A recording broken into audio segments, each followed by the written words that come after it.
Bonjour et bienvenue sur ma chaîne dédiée au réseau informatique. Si vous êtes nouveau sur la chaîne, sachez que cette chaîne est dédiée sur les réseaux informatiques et systèmes. J'en ai déjà parlé de Windows Server et de Linux pour ceux qui sont aussi nouveaux. Je suis très ravi aujourd'hui de vous faire cette vidéo et de commencer d'entamer une nouvelle formation sur les réseaux informatiques.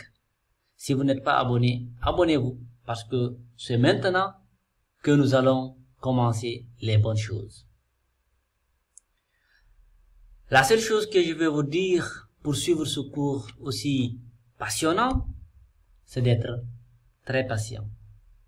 Parce que ce cours va regorger de beaucoup de théories.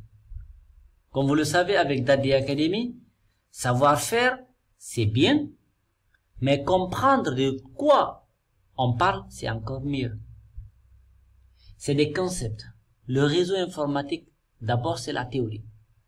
Je ne peux pas me permettre aujourd'hui de venir vous parler de comment, par exemple, on peut calculer une adresse IP d'un réseau ou bien et le nombre d'autres disponibles, comment calculer le masque de sous-réseau, sans même vous donner d'abord une information, une définition, c'est quoi même d'abord une adresse IP.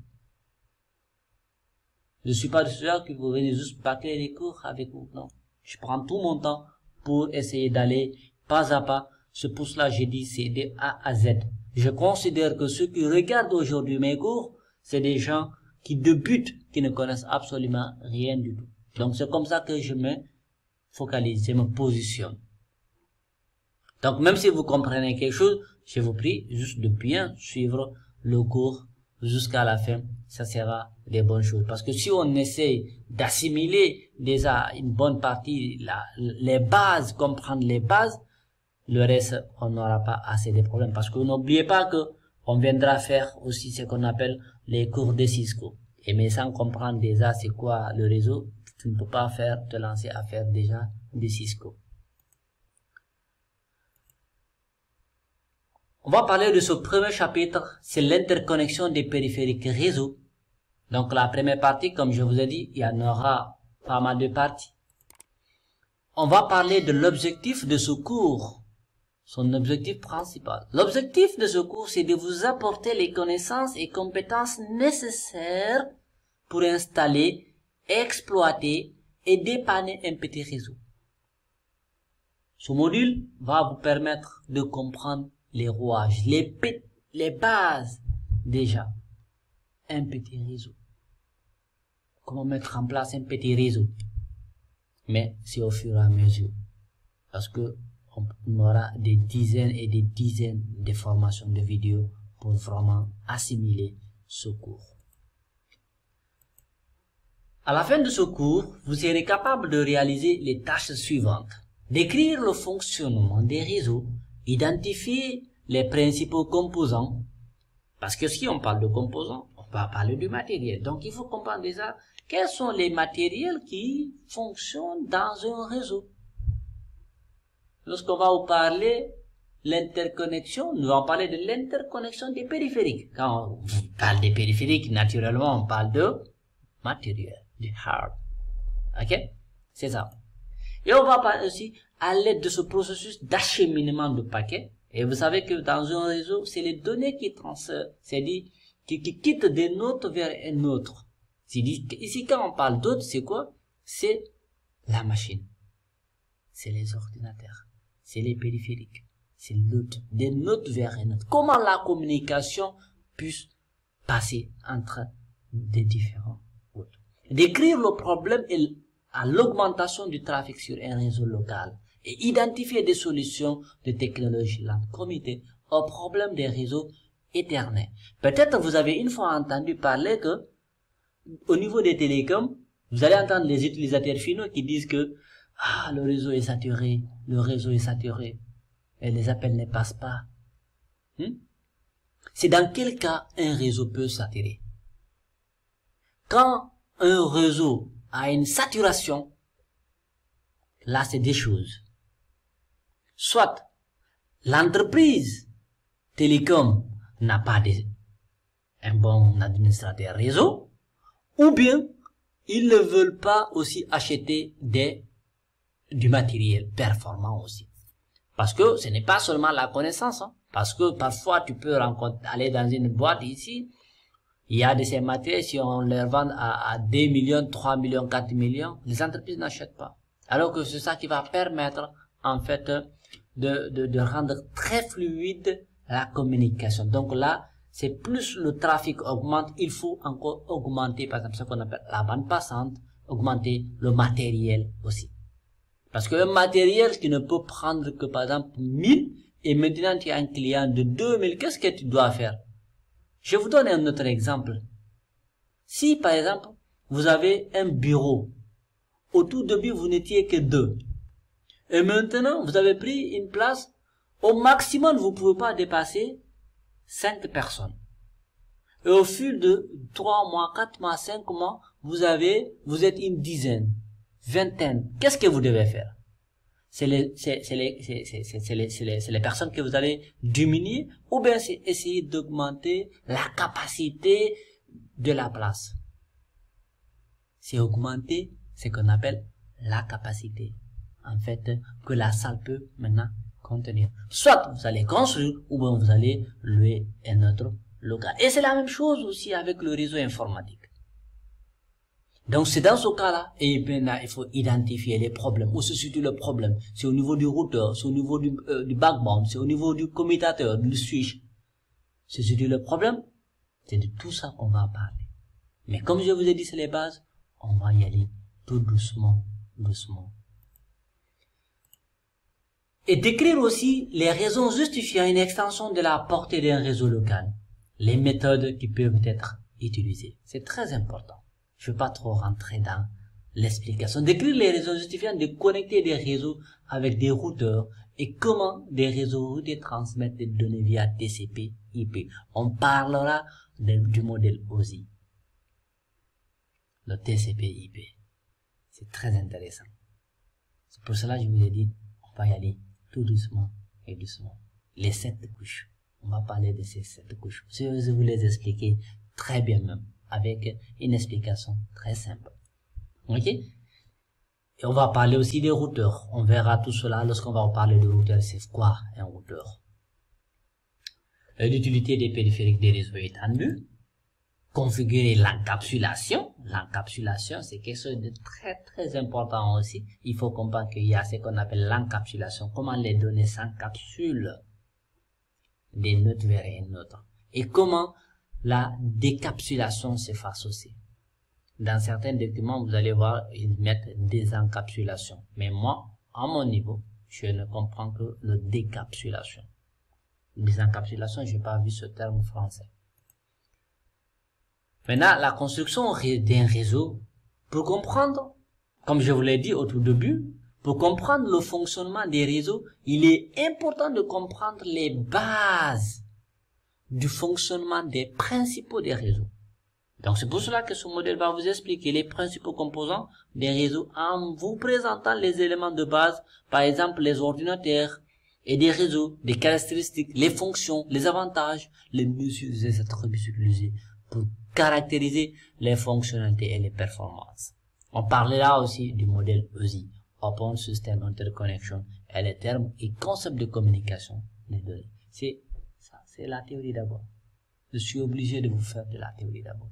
Mais sans comprendre la théorie, ça sera très compliqué de passer. L'exploration. Maintenant, on va vous parler, c'est qu'est-ce qu'un réseau. Depuis le début, je vous ai jamais parlé d'abord, c'est quoi un réseau? Oui? Selon vous, c'est quoi? Qu'est-ce qu'un réseau?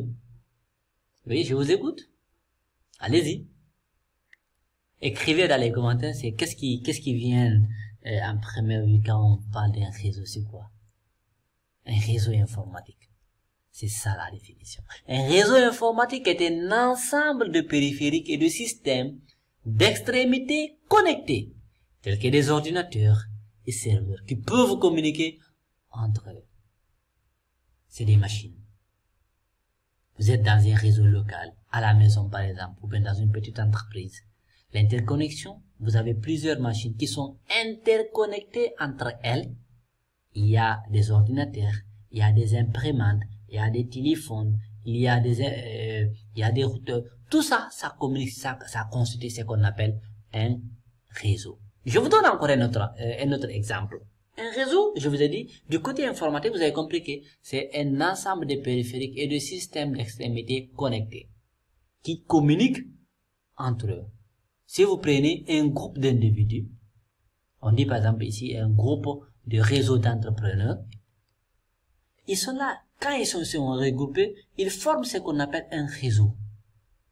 Ils communiquent entre eux, ils discutent, ils peuvent trouver quoi? Des solutions à des problèmes. Donc ça, c'est ça qu'on appelle le réseautage. Vous avez vu, ils ont pris ce terme informatique-là pour le mettre même au niveau de certaines choses, par exemple le réseau des entrepreneurs, le réseau des femmes, le réseau de ceci, de cela. Vous comprenez? Donc ici en informatique, ce sont des communications, ce sont des systèmes, c'est un ensemble de périphériques. Quand on en parle de périphérique, c'est du matériel, c'est du hard, en fait, le matériel. Ils peuvent communiquer entre eux. Je ne veux pas que la vidéo aussi soit tout long. Donc, on peut avoir des petites entreprises ou bien des grandes aussi entreprises. Je vais vous parler, regardez ici, un exemple que je vous ai apporté ici. Vous avez vu ici, on voit quoi? On voit ici ce qu'on appelle un routeur. Ok? Vous le voyez ici, le routeur. Il y a un pare-feu. Il y a aussi des serveurs. On voit la base de données, le serveur de fichiers, le serveur de messagerie. On voit ici l'annuaire. On voit ici un rayon. On voit aussi maintenant ce qu'on appelle les périphériques internes, c'est-à-dire les ordinateurs. On pouvait même ajouter ici une autre imprimante. Donc c'est l'interconnexion de tout ce matériel-là qu'on appelle le réseau informatique. Parce que ça communique entre eux. Ils peuvent communiquer, c'est ça. Est-ce que je me fais comprendre? Vous avez vu? C'est ça le réseau. C'est de pouvoir créer une communication, une interconnexion entre tout ce matériel-là. Si vous voyez aujourd'hui dans une entreprise, l'utilisateur, il peut s'asseoir sur sa machine et imprimer sur une autre imprimante qui est là-bas, qui n'est pas directement connectée sur son ordinateur, mais qui est connectée via une adresse IP, via le réseau, il imprime. C'est ce qu'on appelle des réseaux. Il peut scanner à distance. Vous voyez? Il peut utiliser des téléphones IP. Tout ça sur le réseau informatique. C'est pour ça que je vous dis que c'est un cours très passionnant. Sans le réseau aujourd'hui informatique, le monde n'existe pas. C'est moi qui vous le dis. Voilà. Maintenant, on va voir les différents termes aussi où on peut aussi avoir quelques emplacements, si vous avez compris la définition. On va parler aussi du bureau principal. C'est-à-dire ici, c'est les lieux où on peut avoir aujourd'hui une interconnexion entre nos différentes agences. Par exemple, un bureau principal, on peut avoir, c'est-à-dire le siège par exemple. Un bureau principal est un site. Comprenez que quand ici je parle de site, ne voyez pas ici un site web, c'est un emplacement physique. Un emplacement physique. Le site, c'est un emplacement physique où tout le monde est connecté via un réseau où se trouve la majeure partie des informations de la société. Est-ce que je me fais comprendre? Le siège, généralement, c'est là où se trouvent toutes les informations et la plupart des travailleurs. La plupart des travailleurs. Et donc, il peut compter des centaines, voire des milliers de personnes ayant besoin d'un accès au réseau pour effectuer leur travail. Il peut être, par exemple, un grand centre, un building, un grand bâtiment. C'est ça le siège, généralement. En tout cas, si c'est par exemple une entreprise qui a vraiment ces moyens, en fait. OK? Et après ça, on va parler aussi des emplacements distants. Oui, c'est possible. Je vous donne un exemple. Prenez, par exemple, ce qu'on appelle, par exemple, une banque. Une banque a d'abord le siège, plus maintenant des agences à l'intérieur du pays. Parce que si une banque, elle est, par exemple, dans la capitale, forcément, elle doit être représentée dans les villes, dans toutes les grandes villes aussi, pour se rapprocher davantage à ces clients-là. Ok? Et maintenant, on va parler des agences. Les agences, ce sont des groupes plus réduits de personnes qui travaillent et communiquent entre eux via un réseau. Bien que aussi, certaines informations d'entreprise puissent être stockées dans une agence, il est aussi probable que les agences aient des ressources de réseau local, telles que des imprimantes, et ce que je vous disais, et les ordinateurs, mais doivent accéder aux informations directement depuis le bureau principal. Je vous explique aussi. Par exemple, si vous avez une agence, disons par exemple dans la capitale, et à l'intérieur du pays, vous avez des agences là-bas, et que vous avez implémenté, par exemple, ce qu'on appelle un serveur AD. Serveur AD là permet d'identifier, d'authentifier, c'est-à-dire c'est identifier et authentifier. J'ai fait un cours sur ça. Vous pouvez voir sur Active Directory, 40 vidéos. Ok, qui permet d'authentifier et identifier un utilisateur ou un objet. Et maintenant, si l'utilisateur se trouve à 300 à 400 km du bureau principal, le siège, comment maintenant faire l'interconnexion? Comment créer un réseau qui permette de connecter celui qui est à 200 km à son bureau principal? C'est de tout ça qu'on va parler. C'est ça qu'on appelle une agence. Ok? On peut aussi avoir ce qu'on appelle le bureau à domicile, parce qu'aujourd'hui, avec le télétravail, depuis l'arrivée de bien vrai que le bureau à domicile, ça existait depuis plus longtemps, mais la tendance a vraiment pris vraiment beaucoup plus d'allure depuis 2020, l'arrivée de cette maladie-là. Je vais même pas parler de son nom ici, parce que je veux pas que ma vidéo soit bloquée. Donc, vous comprenez. Maintenant, le télétravail a pris vraiment de la place ici. Donc, ce sont des gens qui travaillent à distance. Maintenant, ces gens-là, il faut les connecter aussi. Il faut permettre à leurs machines pour que ces machines-là puissent accéder au réseau de l'entreprise aussi. On parlera aussi même maintenant de ce qu'on appelle aussi des utilisateurs itinérants. Un utilisateur itinérant, c'est un utilisateur qui se connecte au réseau du bureau par exemple, principal lorsqu'il se trouve au bureau principal. Ou bien il se trouve dans une agence ou ailleurs lors d'un déplacement. Vous savez que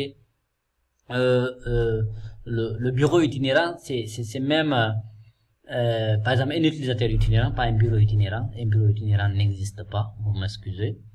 Et un utilisateur itinérant, c'est un utilisateur qui se déplace soit d'un bureau vers un autre. Aujourd'hui, on suppose que monsieur Alassane, il se trouve au niveau du bureau principal. Et demain, il veut aller au niveau d'une agence à 200 km ou bien à 400 km, mais il voudrait retrouver aussi ces mêmes informations, ces mêmes données qu'il a au niveau du bureau principal, retrouver ça partout où il va y aller. C'est ce qu'on appelle un utilisateur itinérant. C'est-à-dire, l'itinérance, c'est de faire suivre les données à l'utilisateur. J'ai aussi parlé de ça, comment même implémenter ça au niveau d'un AD. Je vous donne ici un exemple, vous voyez, j'ai pris mon temps pour vous faire vraiment une explication, un schéma, parce que parfois avec la théorie, c'est pas facile à comprendre, mais avec un schéma, on peut comprendre ici facilement. Regardez par exemple ici, je vous ai parlé du bureau principal, le siège. Vous avez vu que ici, le siège, on peut avoir un siège avec 3 immeubles. 3 immeubles, on dit que ça c'est le siège qui est là. Si nous prenons par exemple les banques, vous allez voir la banque ici, il y a un grand immeuble. Normalement, si c'est une banque qui a vraiment beaucoup d'argent, ici. Et là, on a les différentes agences. Ici, on a agence 1, agence 2, agence 3, agence 4. Mais j'ai juste représenté ça aussi, comme ça, pour que vous puissiez voir facilement et comprendre aussi. Vous voyez? Et celui-là, il est le bureau à la maison. Il est l'utilisateur, celui qui fait le télétravail. Et celui-là aussi, c'est ce qu'on appelle un utilisateur itinérant. Donc, cela veut dire qu'il peut se déplacer soit d'un bureau vers un autre bureau, ou bien même d'une agence vers une autre agence aussi. Parce que l'itinérant, ce n'est pas seulement quelqu'un qui se déplace d'une agence vers une agence. Il peut même être itinérant à l'intérieur même de son bureau. Je vous donne un exemple. Par exemple, celui-là, monsieur Alassane est là, il est au premier. Son bureau principal, c'est au premier, ici. Mais il est au siège. Maintenant, s'il se déplace, il veut aller au 5e étage. Au 5e étage, il va pas, si on lui a configuré un compte itinérant, normalement, dès qu'il va aller au 5e, il doit encore aller retrouver là-bas toutes ces données. Il suffira juste qu'il branche sa machine au niveau du réseau et là, il a toutes ces informations-là aussi. C'est pour cela, ouais, ici on parle de l'itinérant. Soit, celui qui est là, il peut se déplacer d'un étage vers un autre. Ou bien, ça dit ça, c'est au sein même du même bureau, il est itinérant, ou bien il peut quitter le siège social ici pour venir au niveau de l'agence ici. Et celui-là encore, il peut se connecter. Maintenant, ouais, eux tous, ils vont maintenant aller sortir vers Internet. C'est ça, exemple d'un réseau informatique ici. Et là, on a notre Internet. Lui, il va accéder ici, venir d'ici, et celui-là encore accéder ici, passer par là. Et tout ça là, il y aura ce qu'on appelle une sécurité informatique aussi, une sécurité du système, une sécurité du réseau, de créer des tunnels, des VPN aussi, qui permettent à ce qu'on appelle les données soient bien sécurisées aussi. Ok? Voilà, donc voilà, maintenant vous allez voir ici quelques composants aujourd'hui que nous avons ici, qui sont là. Je vais vous expliquer tout ça. C'est-à-dire, regardez ici, on a un routeur. Pour ceux qui ne connaissent pas, c'est ce qu'on appelle un routeur. Je vais vous définir, je vais vous parler de quoi un routeur. Ça, on a un switch. Avant, on appelait ça des commutateurs. Là, vous voyez ici, c'est des PC, des ordinateurs de commutateurs. Ça, c'est une carte réseau qui est là. Et là, j'avais vraiment pas trouvé l'image que je voulais chercher, mais qu'est-ce que je voulais faire, c'est permettre 45. Voilà. C'est pas un robot. Voilà. Voilà. Ouais, c'est ça que je voudrais tout chercher là-bas, mais j'ai pas eu cette image au niveau de l'outil qui me permet de faire mes dessins en fait. Donc c'est ça. Donc c'est tout ça là qu'on appelle, vous voyez ça, c'est ça qu'on appelle des câbles RJ45. C'est ce qu'on va brancher sur l'ordinateur en fait pour avoir de la connexion internet aussi. Ok. Donc c'est pour cela que je vous ai parlé, c'est que les composants ici, les composants physiques communs d'un réseau. Donc le RJ45 c'est ça, mais ici nous avons un switch. Donc ouais, si nous prenons le câble RJ45, c'est là où nous allons le brancher, puis maintenant envoyer ça au niveau de chaque machine. Donc chaque machine doit avoir une carte réseau, doit avoir un connecteur RJ45, doit avoir maintenant le routeur doit, ça c'est le réseau, hein, pour qu'il y ait une communication en tout ça. C'est-à-dire ici l'ordinateur sert de point d'extrémité, c'est-à-dire les ordinateurs ici, ils servent de point d'extrémité, sur le réseau, ils envoient et reçoivent les données. C'est ça, ce sont ces ordinateurs là qui vont envoyer les données. Si maintenant on parle maintenant de l'interconnexion, c'est quoi l'interconnexion? Ils sont constitués de composants permettant l'acheminement des données d'un point à un autre sur le réseau.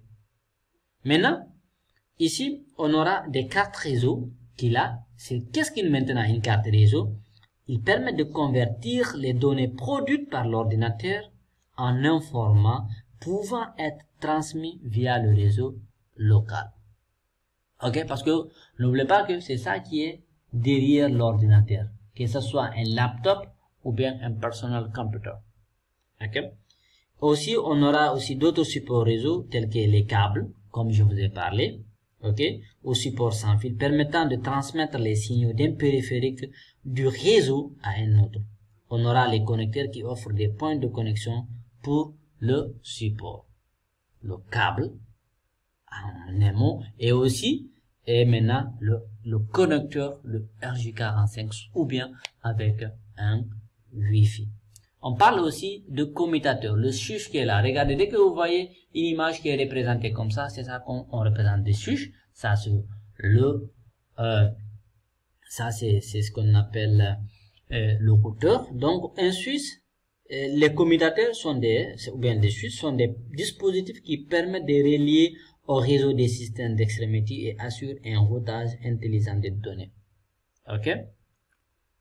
Je pense que j'ai même parlé de tout ça ici, voilà. Donc, je voulais juste vous montrer en même temps et expliquer. Ok, ici, voilà, c'est ça, intelligent des données et autres. Maintenant, le routeur, vous avez vu tout à l'heure derrière là-bas le routeur. Les routeurs connectent entre les réseaux, choisissent le meilleur chemin entre les réseaux. C'est dans quel cas il faut vraiment utiliser un routeur. C'est quelque chose de très intéressant. C'est lorsque vous voulez interconnecter deux sites. C'est lorsque vous voulez interconnecter deux sites, site A et site B. Ok? Sinon, si tout ce qui reste ici en interne, vous avez besoin que des switches en fait. Retenez très bien. On le verra lorsqu'on fera la pratique. Inch'Allah. Ok? Et là, on va maintenant essayer de faire une interprétation ici avec ce schéma-là. Et ici, vous voyez, interprétation d'un schéma réseau. Lorsque vous allez voir, par exemple, on utilise ça, cet nuage. Généralement, ça, c'est le nuage. Il est utilisé pour représenter Internet. Ok? Tout ça, c'est représenter Internet. Et le routeur, c'est pour représenter c'est généralement c'est pour représenter un routeur. Ça c'est pour représenter un switch. Ça c'est une imprimante. Ça c'est un ordinateur. Ça c'est des serveurs. Est-ce que il y a aussi ce qu'on appelle aussi les câbles aussi, hein? Et on va parler aussi des câbles qui permettent de faire des liaisons internet. Et aussi pour représenter aussi une liaison en série aussi. On va voir aussi quels sont les différents types de câbles aussi qui existent, les câbles coaxiaux, câbles à paire torsadés. Tout ça, on va expliquer ça pour comprendre dans quel cas on utilise tel type de câble et c'est dans quel cas on utilise tel autre type de câble. On verra tout comment faire, même du certissage, ainsi de suite.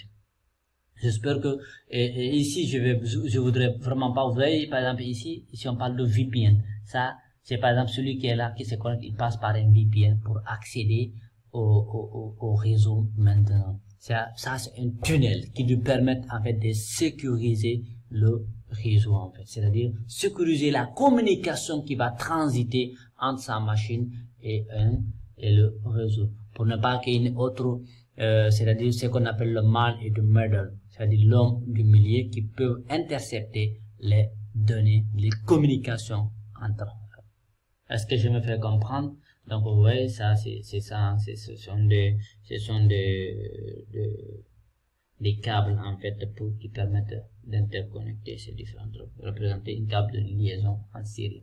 Ici, on aura des serveurs. Donc, c'est ce que je vous disais, par exemple, à la maison, vous pouvez mettre un réseau comme ça. Vous avez déjà Internet. Si vous avez Internet, vous pouvez avoir ce qu'on appelle un serveur, par exemple, de fichiers, comme celui-là. Et là, si, par exemple, vous êtes nombreux à la maison, vous pouvez mettre un serveur de fichiers à côté. Au lieu que chacun, vous créez maintenant des dossiers pour chaque utilisateur. Ok? Chaque frère ou sœur, quelque chose de ça. Donc s'il vient, il entre dans le réseau, il va aller juste se connecter au niveau de son serveur, aller retrouver là-bas ses données, par exemple ses films et regarder ça à partir de ça. On peut encore avoir ce qu'on appelle le NAS, c'est-à-dire le NAS qui permet de stocker des données aussi et aussi lancer une imprimante. Celui qui est là, il peut lancer cette impression ici. S'il y a un autre utilisateur ici, on peut lancer ici. Maintenant, la communication qui va passer entre tout ça et ici, par exemple, c'est ce qu'on va appeler ici des interfaces. L'interface qui est là, il y aura, par exemple, des noms. J'ai juste pas voulu mettre vraiment, dire que par exemple c'est des F, c'est du Fast Ethernet 01, Fast Ethernet 02, quelque chose de ce genre. J'ai pas voulu d'abord surcharger l'image en texte, mais au fur et à mesure, vous allez comprendre que au bout, entre ça et ça, il y a ce qu'on appelle une interface. Ici, il y a une interface. Encore ici, il y a une interface. Ici, ce sont ces différentes, ce sont les portes en fait qu'il faut maintenant configurer pour dire que celui-là, il a la possibilité de communiquer avec cet autre-là. Lui, il a la possibilité de communiquer avec là, mais tout ça c'est via les différentes interfaces. Ok?